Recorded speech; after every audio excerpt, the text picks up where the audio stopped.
Hey, welcome to Homeroom. Busted pencils, fully leaded education talk, educated educators talking education.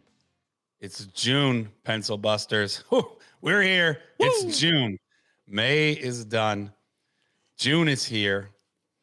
Lots of schools, teachers, listeners out there, parents, you got kids in schools. You got maybe a couple weeks left until it's officially school's out for summer. Maybe it's coming up this week for you, listeners. Some schools around the country getting out early June, some mid June. Seniors, most of you are already out of school. You get out a little early. But by and large, this is the time, Jacob, we talk about landing the plane, wrapping up the school year, thinking about summertime, which I've said before here on the show is the off season. Doesn't mean it's necessarily not work time for us teachers, but it's the off season. It's the time to retool. It's the time to catch up on all the things that, we've put to the side, being like, hey, no time for that. Got all kinds of grading to do. I got, classroom to be in all day, all week long. And there's a lot of, as Tim was mentioning in the show, on Saturday, on our Saturday broadcast on Civic Media Network, Tim was talking about it's time where we reinvest in our ability as, adults in spaces with lots of little people. It takes a lot of energy out of us throughout the year. It's hard to stay regulated as a teacher, stay hydrated, stay well rested. Most teachers will chuckle and they'll be like, yeah, that's a feat in itself during the school year. But in the summer months, we're able to, re-energize, recalibrate, find that zen, and be able to re-enter our classrooms in August. Sometimes it's early September for some folks, but we're ready to get back to it. I won't get into that though, because we're celebrating that it's almost summer. And Jacob, this is a homeroom, so we got to get the week started right, which is also starting off our month. How you doing, my guy? I'm doing good, Johnny. We're coming into summer, like you said, and it frustrates me so much because I'm a recent college graduate. So for the first time in my life, summer means nothing to me because I'm still in this room doing homeroom instead of on the beach soaking up the rays. And so I have little brothers. I'm jealous of them. They're like, oh, summer's coming up. Yeah, that's just another season, buddy, when you get to my age. And you teachers, Johnny, I'm sick of hearing this because I feel like I'm in my little Toyota and you pull up in your Maserati and you're like, hey, no, but listen, the maintenance, buddy, you don't want to deal with the maintenance of summer vacation, okay? It's harder to be a teacher than to have summer actually go to work. I wish I was at work during the summer, buddy, because don't let me tell you. So, I'm not happy. This is my first stolen summer for the next, I suppose, 48 years. And I'm settling into a new routine. Yeah, I don't I get that, Jacob. I get that. For many years, summer was my work month. It's the time when I did got to return to my, manual labor group of friends that I worked with becoming a teacher and rejoin the crew and swing the hammer for the summer. And so, it was a working summer, many summers as a teacher. But I get it, man. And there's that age-old saying, the best thing about teaching is the months of June, July, and August. There's some truth to that. It's a little bit of like a little dig at teachers because, teachers listen are like, hey, hold on. I still work. I still have things I have to do. But I get, Jacob, we're on a more relaxed schedule when we're not with our little ones sitting in front of us in classrooms. So, I get that. That's a bonus to it. Certainly when I was working, 2-3 jobs becoming a teacher, one of the things I definitely looked forward to was like, hey, all those years as a student, summer was pretty awesome. Maybe I can grab a little bit of that if I go into teaching. And that certainly has been true. So I get that, man. Big props to our teachers out there. Remember, hey, you got to recharge in the summer. So make sure you take time for you. I know most of us teachers, we work in the summer too, but also find time to, recalibrate, to regulate, to get things all settled and right so that you're 100% ready to go when the season starts back in fall. So, Jacob, I get it, man. I get it. It's summertime, but one thing that doesn't stop, like you said, the rest of the world, it doesn't really slow down. Yeah. And certainly that's been true in terms of how late things have been coming to fruition. We talked to on last week's shows a few times about budgets in Wisconsin. And that's true for, schools all around the country. We've experienced, I would say, unprecedented budget cuts, but that wouldn't be fair. It's been pretty certain that every year we're going to have to reduce the budget by 2% or by 3% or by 8%. So there's been this practice of how do we spend less on education, which seems, the opposite direction to me as an advocate of public education where we should be going. It's like, hey, there are some real essential things that have been trimmed away in the process of budget cutting. But, we're doing that in districts around the country later than usual because of the big changes coming from the federal government and obviously education being a state right. All state legislations have been, having to hustle to get together what they're able to fund and what they're willing, because able and willing are two different things. But we've talked about it here on the show that Wisconsin, had a budget that went forth and there were some pretty significant cuts. So, Jacob, I think I think something came across all of our desks at Civic Media from last week. You want to give listeners a little insight into one of the things that's trending right now? Yes, Johnny, I would. So this came across our desk, and you were just talking about taking the summer to get regulated and deal with, all the things that go on besides just work, besides the mechanics of doing your job. It's the stresses of dealing with it. And that's something that our students deal with too. And this is an article from the Milwaukee Journal-Sentinel, article by Natalie Eilbert. Headline here: as part of a $1 billion nationwide school mental health cut, Wisconsin is going to lose $8 million in federal grant money for mental health in our schools. Trump administration canceled a grant that the Biden administration had made for a 5-year, $10 million grant. Seems we got $2 million. They're going to cancel the last 8. Johnny, this does not sound good to me. I know that for someone of my generation, I'm kind of on the cutting edge of the more awareness of mental health. And then people younger than me, certainly a lot of current high schoolers, a lot of current college students dealing with mental health stuff. It's become a bigger deal in the wider discussion of education in our country. Johnny, what do you think these cuts are going to do for students and not just for the students, but for the teachers and administrators who now have kids who aren't having their needs met? Yeah. I got you, Jacob. I mean, this is one of those things that, is less than ideal news, right? We're saying, oh, geez, more cuts. And cuts, I would say, where it hurts the most and in connection with some of the, the other cuts that are happening. So we mentioned it before, like on Governor Evers' budget plan, the committee, shut down a lot of the things that he had proposed as important to fund in schools. And this is against the voice of the people across Wisconsin. We talked about that too on the show. Wisconsin Public Educators Network, Public Education Network, WPN, has come on the show and shared some of the, really great stories of how people from all across Wisconsin came to the Capitol and, spoke truth to power, saying, hey, there's this budget coming up and these are really important things. And included in that, Jacob, was, support for mental health in our schools. And together with that, also the importance of feeding our kids healthy, nutritious food in schools, making sure that kids are healthy, both physically and emotionally, and how important that is to their learning. And that's backed by science, right? We know as experts on learning sciences, like how people learn, that if you're not well, physically or emotionally, if you're not feeling good, you're not at your best to be learning.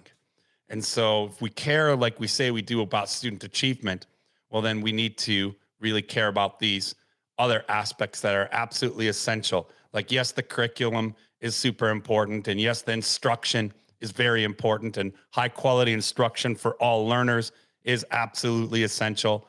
But if we only look at that, Jacob, right? If we only look at, the nuts and bolts, the X's and O's of teaching and learning, and you say, like, here are the math things kids need to learn, and here are the resources we have to teach them that, we are excluding really important variables that experts, whether they're pediatricians, health experts, learning sciences, those kinds of researchers, have told us that we know. We're ignoring some of those important factors. To simplify that being, the mental and physical health of our young learners. And included in that, I'd say, is even the mental and physical health of the adults leading those learners. Yeah. But yeah, Jacob, this is I would say it sounds hyperbolic. That's a term we've been using a lot here at Busted Pencils. I love it, especially as a math teacher, hyperbolas. But I refrain usually from hyperbolic, statements. But this one, although it sounds hyperbolic, I think is spot on. This is catastrophic because we do know with certainty, right, that we have statistical significance on these findings that young people, and I'll include like even up into high school age as young people, but especially our earliest learners, they learn their best when they're healthy in all ways.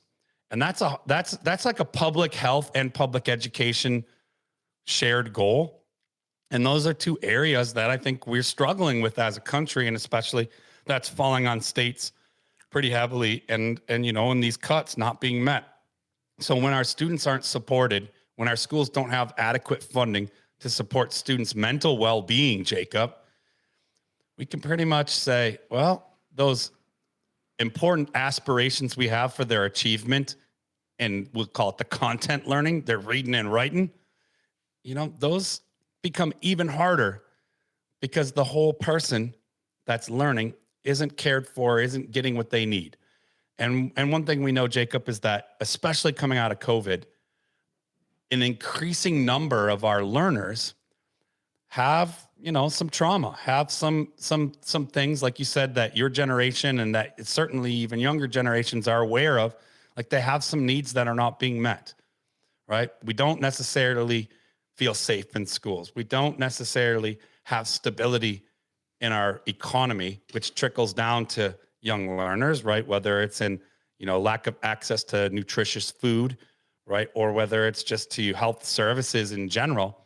The old assumption is, well, that falls on families. Well, that's outside of the scope of schools. Schools should just focus on learning.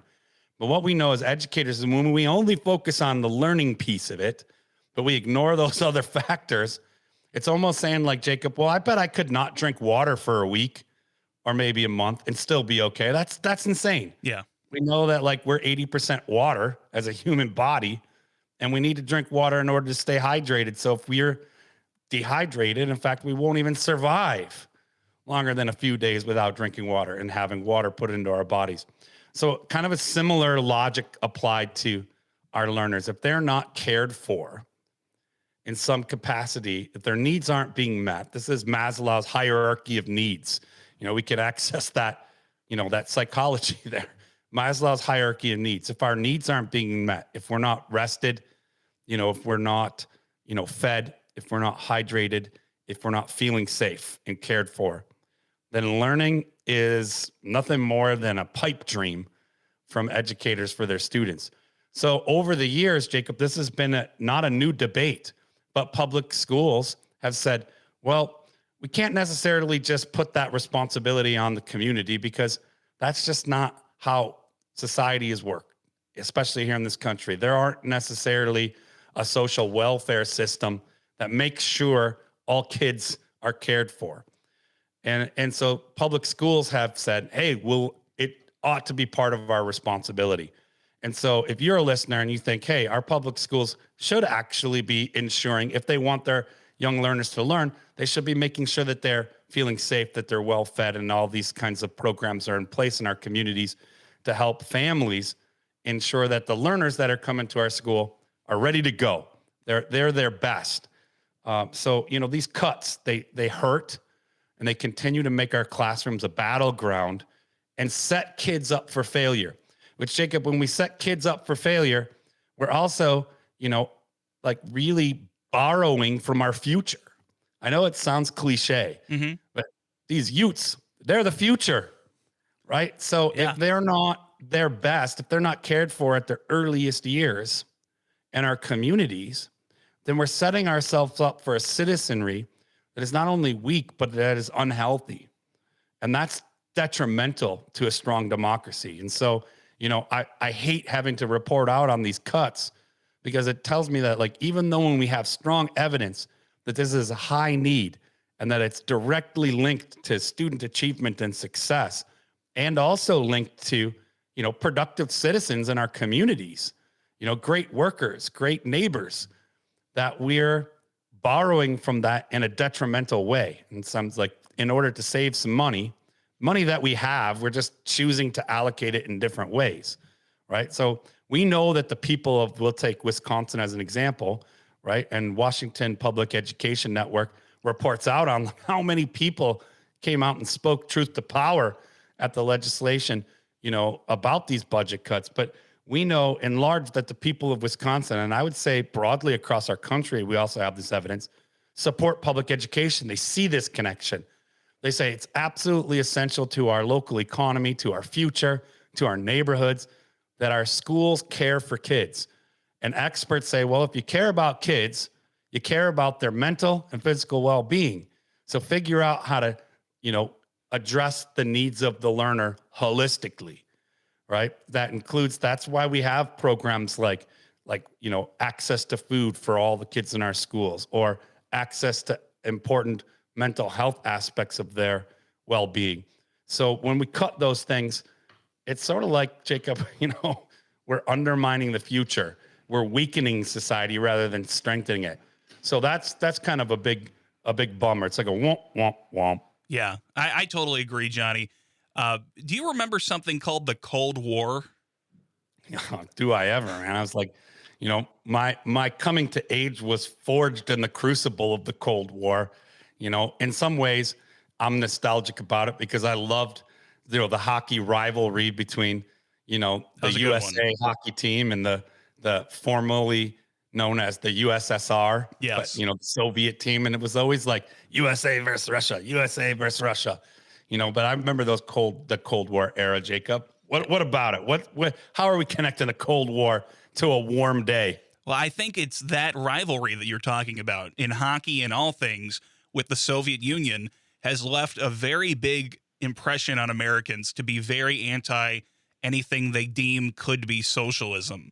It's a very scary word for Americans. And I think we can all agree that none of us would like to be the Soviet Union. I don't think many people anywhere enjoyed being in the Soviet Union. But I do not think that taking care of children in our schools is necessarily the first step to communism. In fact, as a capitalist myself, I would say that when kids are hungry, when kids aren't learning, when kids have mental health issues, when kids go home and they see their parents struggling, can't make ends meet, can't put food on the table, that those people do not grow up to be productive members of society who can add to the growth of a country, who can add to the capitalist system. So if you care about those things, if you want to see the GDP go up, you want to see our country prosper economically, then you should make those investments in young people because they're the workers of the future. They're the people that make this country go. And I think if you look around the world to examples like Singapore, South Korea, Japan, Germany, all these great economies around the world, you'll see that they're capitalist, but they invest a lot into their young people and their kids when it comes to education and that social safety net. And you don't have to go around the world to find it, Johnny. You can look at our greatest period of growth here in America, where we had the New Deal with FDR and we had the Great Society with Lyndon Johnson. And during those years of growth, we had a lot of investment in American people and American workers. And that's not socialism. That's not some scary communism. That's part of what made us this great capitalist country, an investment in American people. So, Johnny, I think we need to get over some of these fears Americans have over anything that somebody can call socialism because it might not be so. Yeah, man, Jacob, you touch on a really important point too, and it's the misconception that social welfare, when we say something like that, and you reference like FDR and the New Deal, and I've talked about it on the show for continued listeners is like the second Bill of Rights and the war on poverty and these things that by and large hold space for both like economic growth and country's political strength, right? And that taking care of the people in your country isn't isn't communism, Yeah. right? Like having a strong social welfare system. I know, especially growing up in the Cold War, and being part of that sort of, like a product of the early 80s where political discourse was, welfare is bad. Welfare is really bad. Like it's a failure on the part of the individual, like either, a parent or family. It's like if they could have just worked harder to make more money, then they wouldn't be experiencing poverty. And that's not true. You could be working really, really hard, like so many of the hardworking people of this country, and especially in these economic hard times, experiencing, experiencing the impacts of poverty. And so those are real and they have real impacts. A social welfare system isn't communism at all. It is a belief that there's a government responsibility to the well-being. And I like, Jacob, your point, we could also say is an instrumentalist argument. Doesn't it make more sense to spend the money where the research has showed us if we invest in young people a smaller amount, they cost us less and give us more in the long run? Yeah. Right. So we can even take that, that investment as a capitalist and say, hey, if I invest in these future laborers now at, say, even at best, like $18,000 a year in a well-funded public school in their earliest years, but let's say all the way, pre-K through 12th grade, maybe, and I'll even dream bigger, include in that. I talked this past week about the importance of higher education being included in that. Let's just say through to your career, your educational well-being is accessible to everybody. We talked about, Trump's beef with Harvard being an attack on the working class people, not creating more access for them. When we talk about providing a good education for everybody, it's a drop in the bucket, money-wise investment on the return you get. A person who goes all the way through school system, that could be through vocational trade or anything into career, is highly likely to be a productive member of our society. And they're less likely statistically to be incarcerated or, working against what we would consider the common good in our communities. And so it costs a lot more, in upwards of 30,000 or more a year, to keep somebody in jail. And it costs, like we just said, about $18,000 a year to keep them in school. And so, and learning well and cared for. So if we say we're investing that smaller amount for a fixed number of years, well, then we have, like you said, Jacob, how many years? You say another 48 years of this schedule. It's like, okay, 12-ish years of funding something at $18,000. Then we're going to make that back in all those years that we're not having to pay for them to be in our hospital system or in our criminal justice system. That's not saying like that crime will go away completely and things. We know that that's preposterous, but it's saying like this is a smarter investment. We're going to spend less overall and get more in return. That's an instrumentalist argument on why we shouldn't be cutting these essential things in our schools. And tied in with that is some altruism. Like, hey, isn't it just the right thing to care about one another in a democracy? Like, when did that ever become associated with, the scare like language or discourse of, well, that's communism to care about one another? Absolutely not. Whether it's Christian or whether it's being good or whether it's, supporting democracy, however you identify in it, caring about one another isn't communist. Right. But we'll have to extrapolate that a bit throughout the week, Jacob, because our resident Marxist isn't here today with us. Jacob chuckles because Tim's going to have a clap back on me continuing to call him a Marxist because I like to tease him. But you're right, Jacob, there is a big difference between democracy or decentralized governments or socialist democracies, where we have a strong social welfare system and still a thriving, as you said, capitalist economy. Those things can coexist, and they certainly do through examples around the world. They can coexist, but that's very different than a centralized government like communism, where essentially you have a dictatorship, right? And so, neither, like, dictatorship ought to never be the goal. That's why I, go hard at the Marxists, because I'm like, come on, man. Like, the world doesn't need more countries with a dictator. Agreed. If we're fans of democracy, and human rights, and that's kind of my identifiers, but you might even be, an economist who wants a thriving capitalist economy. And I'm not against you. I'm just saying, hey, you can have that and care for people too. So that's kind of like the theme, Jacob. You hit the nail on the head. If we're not caring for one another, we're missing something. And caring about people, especially our youngest people in our community, investing in them as the future, well, that's not communist. That's just smart, strong democracy. And now it's time for your moment of Zen.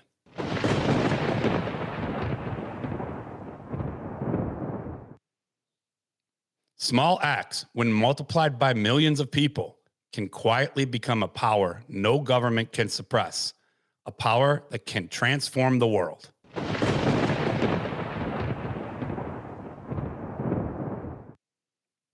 Thank you, listener, for tuning in and grabbing this episode of Busted Pencil's Homeroom podcast today. And remember, you can grab great other podcasts filled with more Busted Pencils content on Apple Podcasts, Spotify, and of course, on the Civic Media website or at bustedpencils.com. Hey, and don't you miss this week's class in session on Wednesday, and find our special drop of Producer's Choice on Friday. And of course, catch Busted Pencils on Saturday at 3 p.m. Central Time across all the Civic Media Network stations for 1 hour of your favorite blue-collar scholars, Tim and Johnny, and keep busting pencils.